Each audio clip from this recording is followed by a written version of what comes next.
Assalamualaikum warahmatullahi wabarakatuh. Selamat datang di video pembelajaran manajemen perkantoran dengan tema konflik perkantoran. Apa sih konflik perkantoran itu? Konflik menurut True dan Biar dalam Priyansa dan Garnida adalah kondisi perilaku yang tidak tersembunyi atau tidak disembunyikan di mana satu pihak ingin memenangkan kepentingan sendiri di atas kepentingan orang lain. Terdapat beberapa penyebab konflik yang biasa terjadi dalam negosiasi. Yang pertama adalah lebih fokus kepada orang dan posisi daripada masalah yang ada. Yang kedua, adanya agenda tersembunyi atau rasa saling tidak percaya terhadap pegawai lain. Yang ketiga, manipulasi dan perilaku agresif, keinginan untuk menang tanpa memperdulikan apapun resikonya. Yang keempat, mengejar sasaran yang terlalu tinggi dan tidak realistis. Yang kelima, tidak bersedia meluangkan waktu untuk berbicara dari hati ke hati. Yang keenam, kurang jelasnya peran atau tingkat otoritas. Dan yang ketujuh, kriteria subjektif yang ingin digunakan sebagai dasar pengambilan keputusan atau proses pengambilan keputusan yang tidak jelas. Terdapat 5 tipe konflik yang biasa terjadi di perkantoran. Yang pertama adalah terlalu bergantung dengan satu sama lain. Tipe konflik yang satu ini biasanya terjadi ketika seorang pegawai bergantung pada orang lain dalam menyelesaikan pekerjaan. Masalahnya, setiap divisi di tempat kerja idealnya memang saling berkaitan, sehingga susah untuk tidak bergantung dengan satu sama lain. Misalnya divisi keuangan yang sangat bergantung pada divisi sales. Jika divisi sales terlambat memberikan angka penjualan bulanan, divisi keuangan pasti akan telat pula menyusun anggaran finansial. Hal ini menyebabkan terjadinya konflik. Yang kedua, adanya perbedaan gaya bekerja. Setiap anggota tim pasti memiliki gaya bekerja yang berbeda-beda. Ada yang lebih suka bekerja dengan pendekatan team oriented, tapi ada juga yang lebih memilih mengerjakan segala sesuatunya sendiri karena dirasa lebih cepat. Nah, perbedaan gaya bekerja dapat memicu konflik. Pimpinan harus bisa memahami gaya bekerja masing-masing pegawainya, sehingga tahu langkah atau pendekatan apa yang harus diambil jika terjadi konflik. Yang ketiga adalah konflik kepemimpinan. Sama seperti gaya bekerja, setiap pemimpin pasti memiliki gaya kepemimpinan yang berbeda-beda pula. Terlebih jika perusahaan memiliki co-founders. Perbedaan gaya pemimpin pasti akan lebih terasa. Misalnya, founder menerapkan gaya kepemimpinan dengan pendekatan langsung dan personal. Sedangkan co-founder lebih suka dengan komunikasi yang terbuka. Sehingga terjadilah konflik pemimpin. Berikutnya adalah konflik kepribadian. Tipe konflik ini paling sering terjadi di dunia kerja.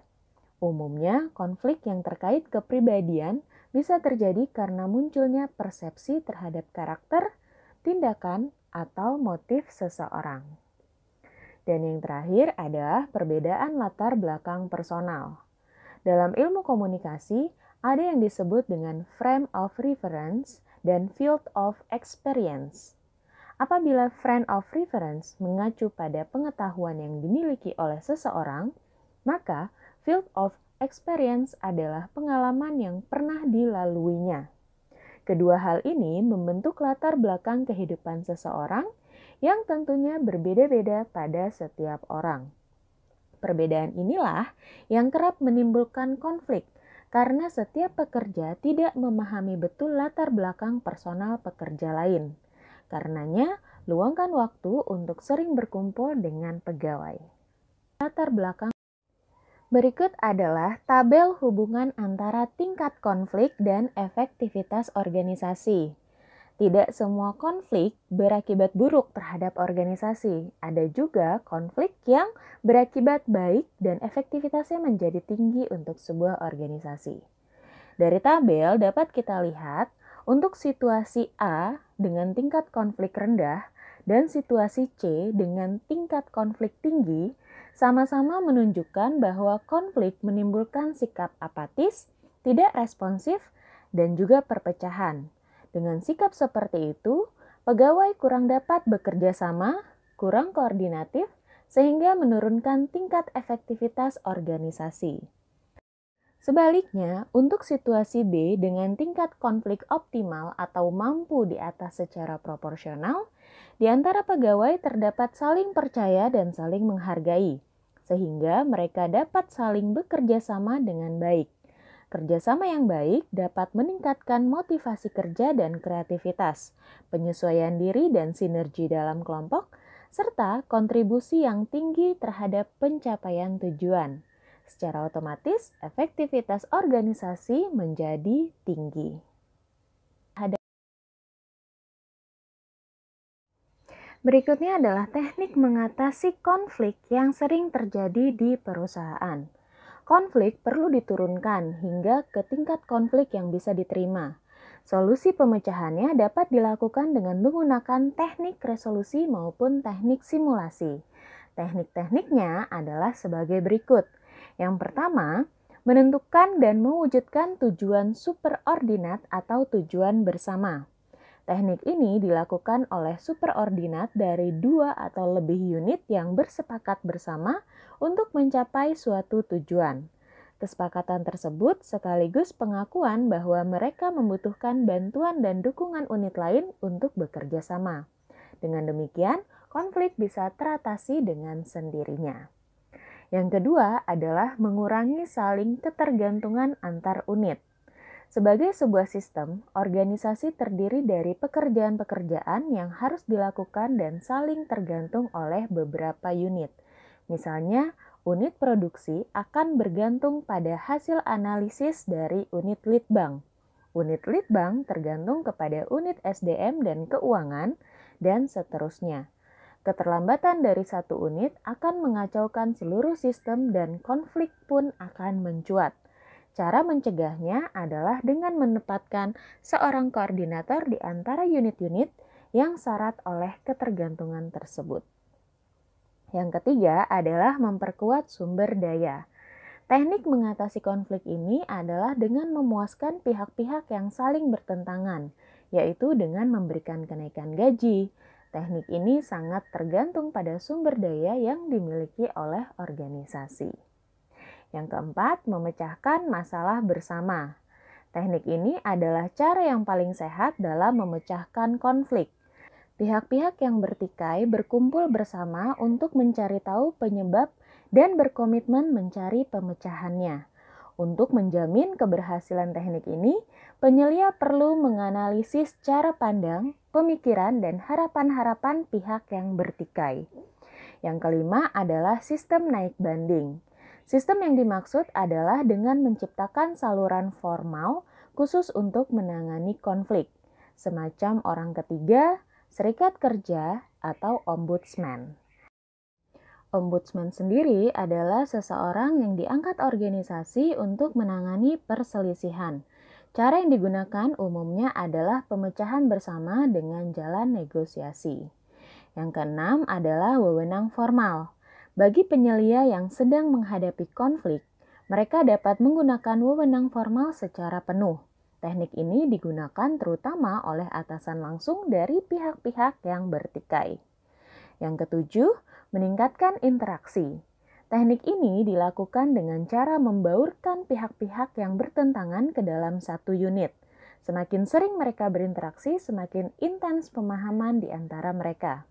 Cara ini memungkinkan seseorang memperluas perspektif terhadap suatu isu, membuka adanya saling pengertian, dan meningkatkan komunikasi. Yang kedelapan adalah menstandarkan penilaian terhadap staf dan sistem pemberian imbalan.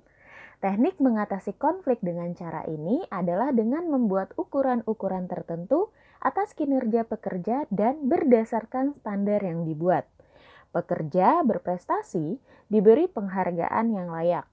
Teknik ini mengingatkan pekerja bahwa fokus utama organisasi selalu menekankan pada keefektivitasan seluruh sistem atau kerjasama tim yang baik. Dan yang terakhir adalah teknik stimulasi dengan komunikasi, keanekaragaman, dan persaingan. Teknik stimulasi atau teknik merangsang adalah cara yang berlaku sebaliknya dari teknik-teknik sebelumnya, yaitu dengan cara memacu timbulnya konflik. Konflik pada dasarnya memiliki nilai positif untuk mendorong perubahan ke arah yang lebih baik. Organisasi dapat mengomunikasikan informasi yang memaksa orang untuk lebih responsif dalam menghadapi lingkungan atau mendorong pertimbangan kembali terhadap situasi terkini. Konflik juga bisa dirangsang melalui isu keberagaman.